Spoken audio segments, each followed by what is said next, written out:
दोस्तों आज हम बात करने वाले हैं रास्ते के आदाब। पहला नंबर है सलाम करना और सलाम का जवाब देना। दूसरा नंबर है गैर महरम औरतों से नजर की हिफाजत करना। तीसरा नंबर है रास्ते में अपनी जात से किसी को तकलीफ न पहुंचाना। चौथा नंबर है रास्ते से तकलीफ दे चीज को हटाना। पांचवा नंबर है रास्ते में क़ज़ाए हाजत न करना और न ही कीचड़ डालना।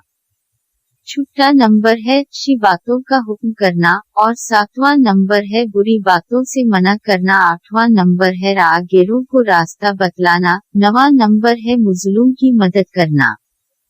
10वां नंबर है औरतों का रास्ते के दरमियान में न चलना। 11वां नंबर है ऐसा अमल न करना जो उर्फ में ना पसंदीदा समझा जाए। 12वां नंबर है रास्ते के मुताल्लिक हुकूमती कवानीन की पाबंदी करना।